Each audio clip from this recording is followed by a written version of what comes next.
कल्पना करो, दो सेनाएं आमने सामने खड़ी हैं, हजारों सैनिक, तलवारें तैयार, और युद्ध शुरू होने वाला है। लेकिन तभी एक सेनापति मुस्कुराता है, क्योंकि उसे पता है ये युद्ध आज नहीं जीता जाएगा। ये युद्ध तो कई हफ्ते पहले ही जीत लिया गया था। सुनने में अजीब लगता है ना? लेकिन सन टिस्ड्यू की 2500 साल पुरानी किताब दी आर्ट ऑफ वॉर का सबसे बड़ा सबक यही है। सबसे महान जीत वो है जिसमें लड़ना ही न पड़े। ये किताब सिर्फ युद्ध के बारे में नहीं है। ये जिंदगी, बिजनेस, करियर और इंसानी मनोविज्ञान के बारे में है। और यही वजह है कि आज भी सीईओएस, लीडर्स और एंटरप्रेन्योर्स इस किताब को पढ़ते हैं। किताब का पहला सिद्धांत है, हर युद्ध जीतने से पहले दिमाग में जीता जाता है। ज्यादातर लोग एक्शन पर फोकस करते हैं, लेकिन सन टिस्ड्यू प्लानिंग पर फोकस करते हैं। वे कहते हैं, अगर तुम तैयारी में असफल हो तो तुम असफल होने की तैयारी कर रहे हो। यानी सफलता अचानक नहीं आती, वो पहले स्ट्रैटेजी में पैदा होती है। अब सोचो, क्यों कुछ लोग कम मेहनत करके भी आगे निकल जाते हैं, जबकि कुछ लोग दिन रात मेहनत करके भी वही के वही रहते हैं? क्योंकि मेहनत जरूरी है, लेकिन सही दिशा में मेहनत उससे भी ज्यादा जरूरी है। सन टिस्ड्यू कहते हैं, अगर तुम खुद को जानते हो और अपने दुश्मन को भी, तो 100 लड़ाइयों में भी नहीं हारोगे।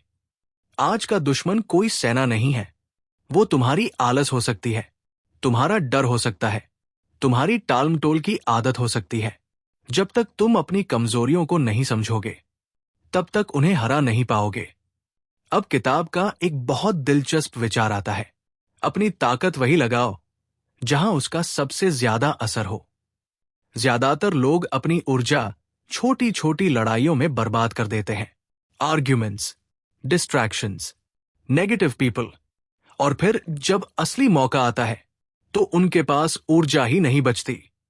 सन टिस्ड्यू कहते हैं, हर लड़ाई लड़ने की जरूरत नहीं होती, कुछ लड़ाइयों को छोड़ देना भी एक स्ट्रैटेजी होती है। वैसे अगर अभी तक ये समरी आपको पसंद आ रही है तो वीडियो को लाइक जरूर कर दीजिए, क्योंकि आगे आने वाला सबक शायद आपके सोचने का तरीका बदल दे। अब किताब का सबसे पावरफुल प्रिंसिपल आता है, अपॉर्चुनिटीज वही छुपी होती है जहां बाकी लोग केओस देखते हैं। जब मुश्किल समय आता है तो ज्यादातर लोग घबरा जाते हैं, लेकिन लीडर्स शांत रहते हैं। वे पैनिक नहीं करते, वे ऑब्जर्व करते हैं, क्योंकि हर संकट के अंदर एक अवसर छुपा होता है।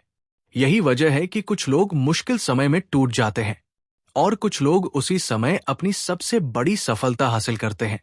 अब सन टिस्ड्यू स्पीड की बात करते हैं, लेकिन जल्दबाजी की नहीं। वे कहते हैं, जब सही समय आए तो तेजी से एक्शन लो, क्योंकि अवसर हमेशा इंतजार नहीं करते। बहुत लोग प्लानिंग करते रहते हैं, सोचते रहते हैं, परफेक्ट मोमेंट का इंतजार करते रहते हैं, और फिर मौका निकल जाता है। कई बार जीतने के लिए परफेक्ट होना जरूरी नहीं होता, एक्शन लेना जरूरी होता है। अब किताब लीडरशिप की बात करती है। सन टिस्ड्यू कहते हैं, एक अच्छा लीडर डर से नहीं, विश्वास से नेतृत्व करता है। लोग तुम्हारी बात इसलिए नहीं मानते क्योंकि तुम्हारे पास पावर है। वे तुम्हारी बात तब मानते हैं जब उन्हें तुम पर भरोसा होता है। यानी रिस्पेक्ट हमेशा फियर से ज्यादा शक्तिशाली होता है। अब किताब का सबसे गहरा लेसन आता है, इमोशंस को अपने फैसलों पर हावी मत होने दो। गुस्से में लिया गया फैसला, डर में लिया गया फैसला या अहंकार में लिया गया फैसला अक्सर गलत साबित होता है। इसलिए सन टिस्ड्यू कहते हैं, शांत दिमाग सबसे बड़ा हथियार है। जो इंसान खुद पर नियंत्रण कर लेता है, उसे हराना बहुत मुश्किल हो जाता है। अब मैं तुमसे एक सवाल पूछना चाहता हूं, तुम्हारी जिंदगी की सबसे बड़ी लड़ाई अभी किससे चल रही है? डर से, आलस से, ओवरथिंकिंग से, या कॉन्फिडेंस की कमी से? नीचे कमेंट करके जरूर बताना, क्योंकि अपनी लड़ाई पहचान लेना उसे जीतने की पहली सीढ़ी है।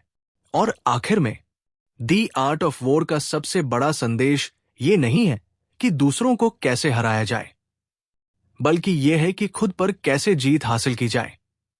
क्योंकि जो इंसान अपने मन पर नियंत्रण कर लेता है, अपनी भावनाओं को समझ लेता है और सही समय पर सही कदम उठाना सीख जाता है, उसे जिंदगी की किसी भी लड़ाई में हराना आसान नहीं होता। और शायद यही दी आर्ट ऑफ वॉर का असली सीक्रेट है।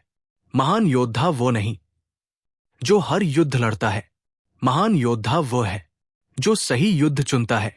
अगर ऐसी ही पावरफुल बुक समरीज देखना चाहते हैं तो चैनल को सब्सक्राइब जरूर करें, क्योंकि हो सकता है अगली वीडियो आपको जिंदगी की अगली बड़ी लड़ाई जीतने का तरीका सिखा दे।